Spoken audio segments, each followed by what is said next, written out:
We all have that one space in our homes. The space we try to ignore.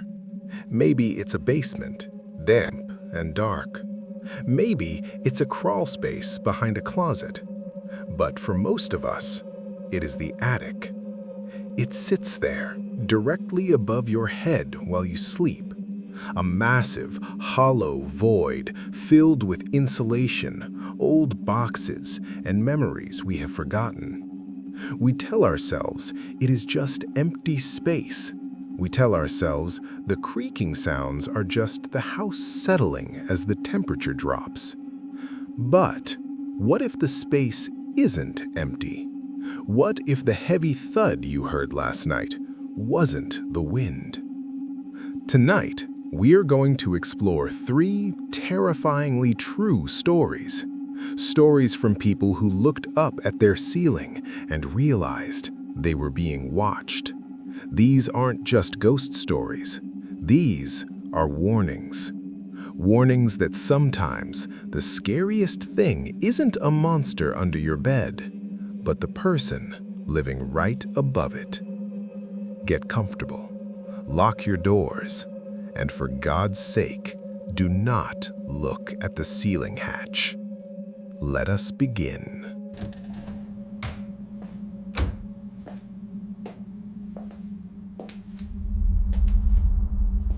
Our first story comes from Sarah, a woman who thought she had found the perfect apartment in a quiet suburb. It was a single-story unit, an old converted house with high ceilings and that charming, rustic vibe. For the first 6 months, everything was perfect. But then, the little things started happening. It started with the food.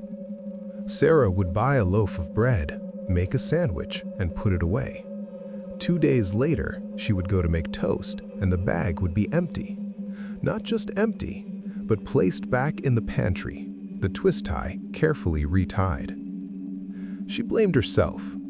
Maybe I eat more than I think, she told herself. We always try to rationalize the irrational, don't we? Then, it was the soda. Cans of Diet Coke vanishing from the fridge, one by one. But the fear didn't truly set in until the night of the bath. It was a Friday. Sarah had called in sick to work, exhausted from a long week. She decided to treat herself. She filled the tub, lit a few candles, and sank into the water. The silence of the house was heavy. As she lay there, head back, eyes closed, she heard a sound. Creak. It came from the hallway, a rhythmic, deliberate creaking of floorboards. Sarah froze. She knew she was the only one home. She held her breath, listening over the sound of her own pounding heart. Thump, thump, thump. Footsteps, heavy, but trying to be quiet. They weren't coming from the hallway anymore. They were coming from above. She opened her eyes and looked up.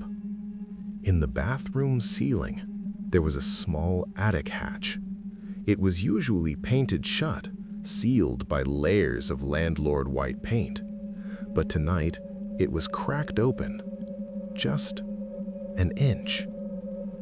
And in that inch of darkness, she saw something that made her blood run cold. A finger. A pale, dirty human finger, hooked around the edge of the hatch, slowly lowering it back down. She didn't scream. Survival instinct is a funny thing. Sometimes it makes you silent. She waited until the hatch clicked shut. Then she got out of the tub, wrapped a towel around herself, grabbed her phone, and ran out the front door. When the police arrived, they went up into that attic. They didn't find a ghost. They found a bed, a sleeping bag rolled out between the pink fiberglass insulation, empty cans of Diet Coke, wrappers from her bread, and a notebook. The police told Sarah the man had likely been living there for 3 months. He knew her schedule. He knew when she slept. He knew when she showered. He had drilled a small hole through the drywall into her bedroom closet. For 90 days, while Sarah slept, the man in the attic sat in the dark and watched.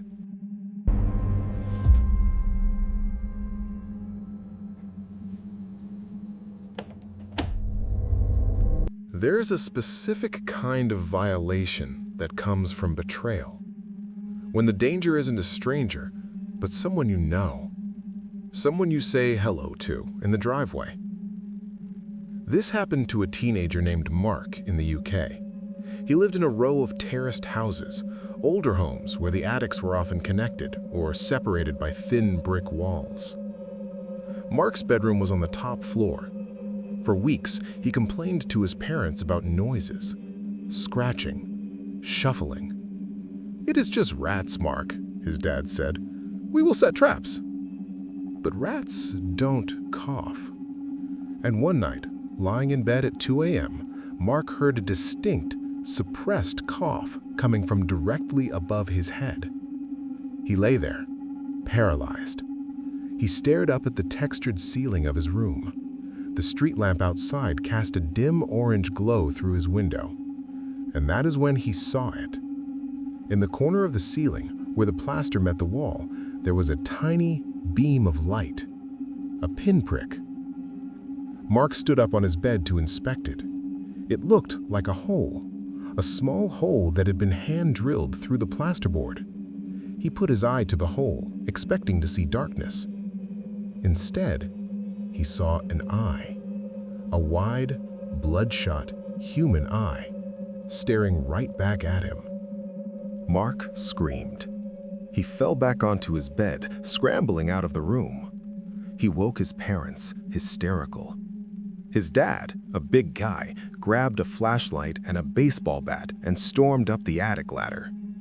Mark waited downstairs with his mom, shivering. He heard his dad yelling upstairs. Then, the sound of scrambling, someone running across the wooden beams of the attic. "Hey, stop!" his dad screamed. But the intruder was fast. By the time Mark's dad got across the attic, the person had slipped through a small, man-made hole in the brickwork that separated their house from the neighbors. The police investigated. They went to the house next door. The neighbor was a quiet man, a guy who kept to himself, always smiled at Mark in a way that felt a little too lingering. When they searched the neighbor's attic, they found a setup that would make your skin crawl. A mattress positioned directly over Mark's room, a drill, and a series of small holes meticulously bored into the floor, giving a view into every room of Mark's house. The police estimated he had been watching them for over a year. Every argument, every family dinner, every private moment. He wasn't just a neighbor, he was a spectator to their lives.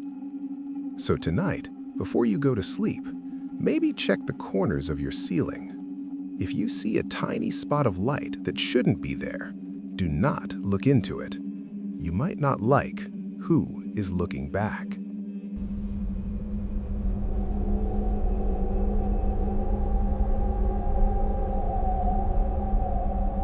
Our final story shifts from the horrors of humans to something else. Something that defies explanation. This story comes from a woman we'll call Jessica, who grew up in a farmhouse in rural Ohio.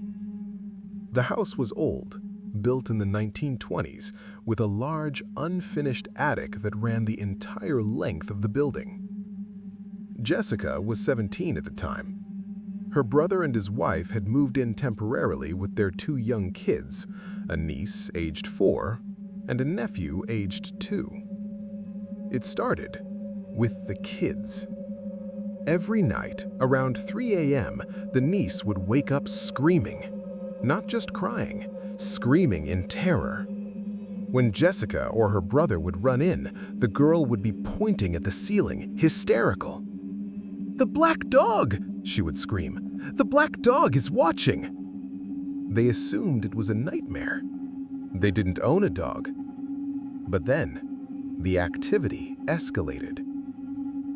Jessica's father, a strict man who didn't believe in ghosts, started complaining about the noise.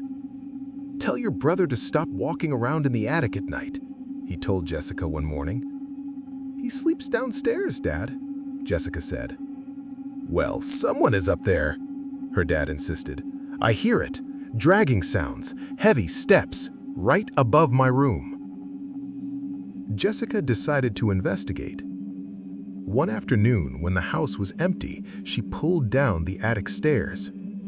The air that rushed down was stale, smelling of ancient wood and something metallic, like old pennies.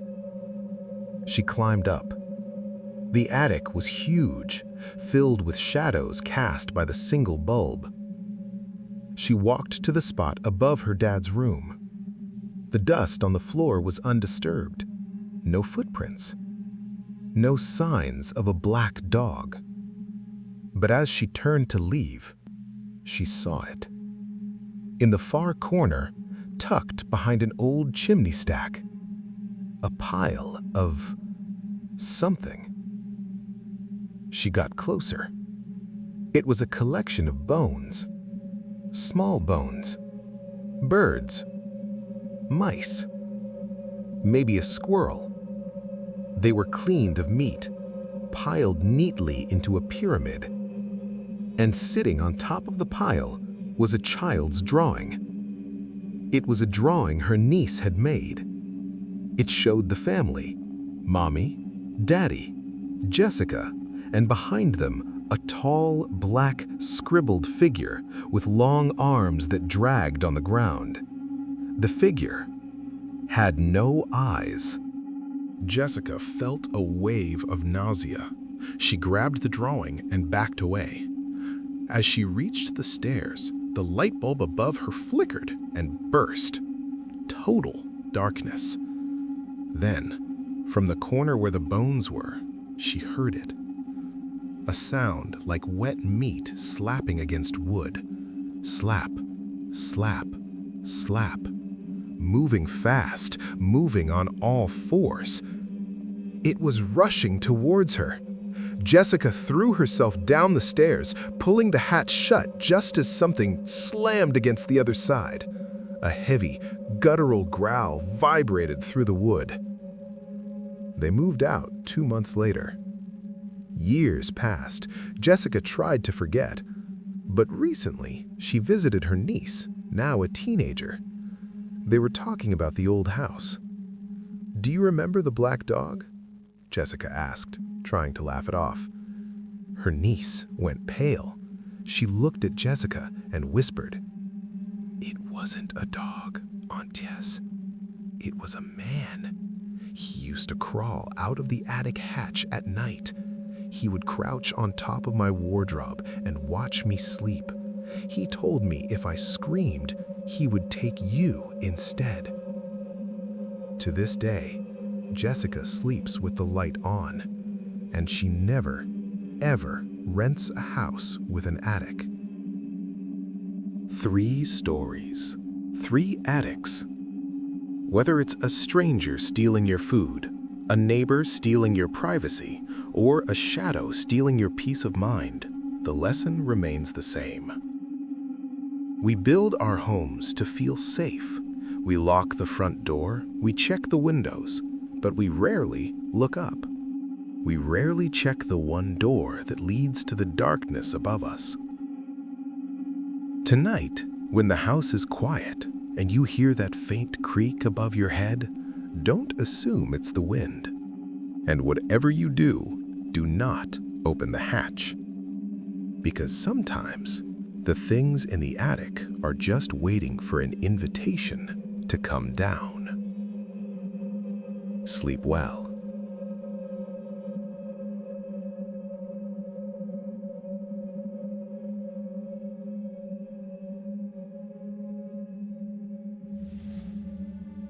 Prince of Darkness.